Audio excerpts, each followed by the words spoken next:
kebanggaannya itu, karena kebanggaan itu dia berjalan-jalan diiringi para prajuritnya hingga ke makam sang wiku Kanjeng Sunan. Jalan-jalan makam itu diceritakan dijaga oleh dua orang yang lumpuh yang tidak bisa berjalan. Sang putra mahkota memerintahkan untuk menggali kubur dari sang sunan. Tapi setiap kali ada prajurit yang mendekat terpelanting, bahkan sampai ada yang menggelimpang dan kehilangan nyawa. Lihat ini kan, wah, putra mahkota tambah niatnya untuk menggali sendiri, tapi ya, di satu sisi juga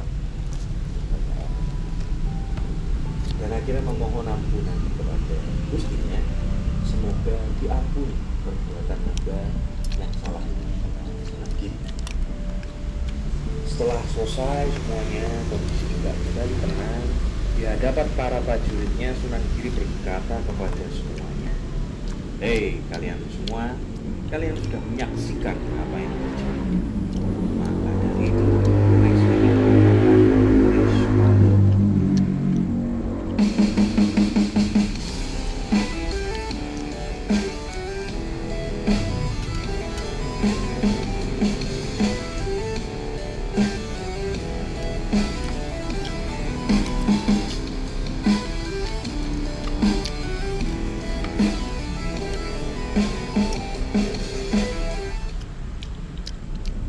seperti kita ketahui bersama, kala Allah itu adalah waktu, dan munyeng itu bisa berarti berputar-putar, bisa berarti bingung, bisa berarti ruwet, waktu yang ruwet atau waktu yang bikin linglung, masa yang bikin linglung. Dalam beberapa pandangan, kalam atau pena itu kan juga simbol yang menjadi keris itu adalah satu tulisan yang bisa menjadi senjata. Sebuah tulisan, kalau sekarang sih analoginya itulah banyak buzzer itu, menulis sebuah opini yang akhirnya bisa menjadi senjata yang memporak-porandakan bikin ngadu domba kita semua ini. Yang blok A sama blok B, padahal ya kita sama-sama, kita hidup di tanah yang sama, menghidup di tanah yang sama. Nah itu kurang lebihnya itu seperti itu. Dan tulisan ini sekali lagi pandangannya, dan tulisan Sunan Giri yang akhirnya mempengaruhi banyak orang dan memantik suatu perkara sehingga dapat melemahkan kekuatan pasukan Mojopahit. Nah, ancaman mara bahaya telah selesai. Giri makin makmur dan sejahtera, sampai takdir Tuhan meminta Sunan Giri untuk kembali ke Pakuan.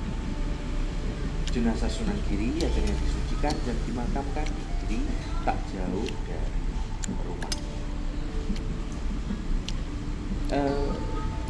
Di sini tuh kita belajar untuk apa ya, melihat dari berbagai macam sisi ketika ada pandangan A, B, C, D. Karena kalau kita bicara tentang simbol-simbol bahasa-bahasa semiotika Jawa atau kisah-kisah dari Jawa, ketika itu telah mentah-mentah ya, kita akan menemukan banyak yang berbau seakan-akan dongeng, padahal itu ya apa namanya, simbolik saja, cuma simbolik. Bagaimana akhirnya kita bisa memahaminya lebih jauh. Oke, langsung kita lanjut. Saat pemakaman jasad Sunan Giri usai, pada akhirnya Nayoko Projo semuanya berkumpul. Mereka membicarakan siapa yang pantas untuk menjadi Sunan Giri selanjutnya, penggantinya Sunan Giri yang akan bertahta di Giri Kedatuan. Hingga semua sepakat sudah Sunan Dalem lah yang pas dan pantas menduduki tahta di Giri Kedatuan. Akhirnya Sunan Dalem menjadi Sunan Giri. Nah, Sunan Giri Dalem ini tidak semasyhur ayah. Hingga pada masanya beliau akhirnya dipanggil juga oleh Sang Hyang Lindi juga dimakamkan Sunan Giri Dalem memiliki 2 garwa pati, dan dari keduanya lahir 10 putra dan 10 putri. Banyak ya.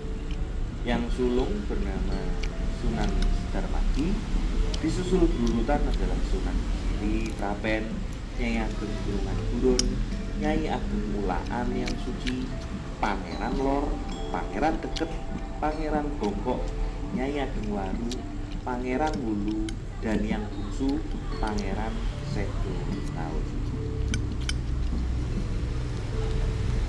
Sedo Seda, tulisannya Seda, tidak ada tanda bacanya, ya kita anggap saja Sedo, tapi Sedo, ya Seda Laut. Setelah pemakaman Sunan Giri Dalem, semua kerabat dan penggawa istana memutuskan untuk mengangkat Sunan Giri Prapen menjadi penerus tahta. Jadi dari Sunan Giri Gajah ke Sunan Giri Dalem ke Sunan Giri Prapen. Nah, ini menurut Puspaningrat di tahun 2008 judulnya, pengganti Sunan Dalem itu yang bertahta itu sebenarnya sebelum Sunan Giri Prapen adalah Sunan Sedarmagi, anak sulungnya yang tadi, tapi cuma setahun. Jadi kita urut ya. Kalau Sunan Giri itu bertahta dari tahun 1506 sampai 1545. Jadi eranya mungkin kalau di Majapahit itu Brawijaya 6 dan Brawijaya 7. Dan sudah transisi ke area Demak. Nah, Sunan Sedarmagi itu cuma setahun di 1545 sampai 1546. Lalu baru digantikan adiknya yaitu Sunan Giri Prapen yang berkuasa dan bertahta 1555 sampai 1597.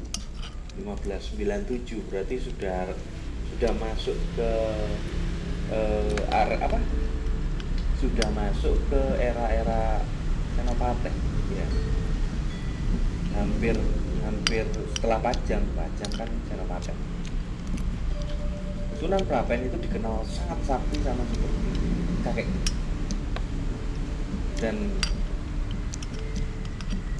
kita tahu bersama bahwa Sunan Giri Gajah itu kan dianggap pembunuhnya para wali. Dan saat Sunan Prapen bertahta di Giri Kedaton, itu tadi ya, 1555 sampai 1597,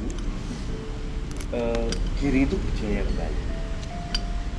Nah, cerita berulang kembali, berita kemasyhuran Giri akhirnya sampai lagi ke telinga istana Majapahit tentang kesaktian Sunan Prapen dan juga pendirian yang tak mau tunduk pada Majapahit. Nah, ini menarik. Kalau kita lihat dari rentang tahun ini, Sunan Giri Prapen ada di tahun 1555 sampai 1597. Itu sudah era Kesultanan Demak dan juga masuk ke era Pajang. Bahkan sudah masuk ke Panembahan Senopati. Panembahan Nyokropati. Karena Sunan Prapen ini tidak mau tunduk juga ke Majapahit, bahkan jelas membuat murka sang raja Majapahit hingga memerintahkan Patih Gajah Mada untuk menyerang. Nah, ini Patih yang berbeda lagi, hanya gelarnya Gajah Mada, orangnya beda lagi, tapi gelarnya sama.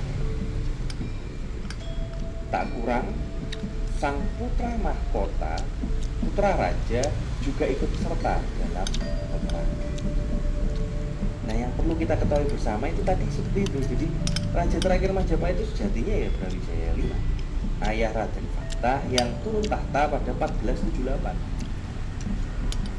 Setelah itu Majapahit pindah ke Kediri, kekuasaannya Brawijaya 6 itu 1478 sampai 1498, dan Brawijaya 7 itu 1498 sampai 1518 yang runtuh akibat diserang Demak. Setelah itu berita tentang Majapahit itu tak terdengar lagi.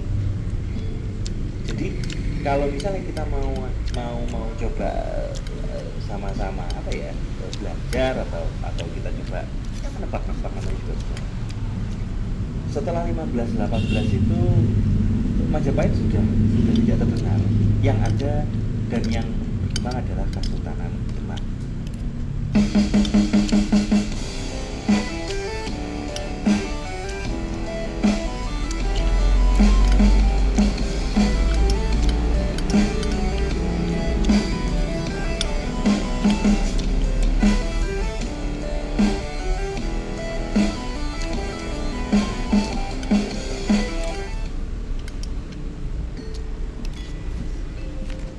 Singkat cerita, tibalah Patih Gajah Mada dan sang pangeran untuk menyerang. Peperangan ini berlangsung tak seimbang karena pasukan Majapahit lebih banyak dari pasukan Giri. Akhirnya pasukan Giri terdesak, Sunan Giri Prapen memilih untuk menyingkir ke tepi laut. Bukan Tanjung Perak, ini tepi laut yang lain. Perak, tepi laut, tidak lucu. Lanjut. Memilih untuk menyingkir ke tepi laut, membawa serta seluruh keluarganya di sana dan mengungsi Gilda itu. Singkat cerita, tibalah Patih Gajah Mada dan sang pangeran untuk menyerang Giri. Peperangan ini berlangsung tidak seimbang karena ya lebih banyak pasukan Majapahit. Akhirnya pasukan Giri terdesak, Sunan Giri Prapen memilih untuk menyingkir, membawa serta seluruh keluarganya dan mengungsi ke tepi laut. Di bukan Tanjung Perak, di tepi laut yang ada. Tepi laut. Pasukan Giri akhirnya kalah.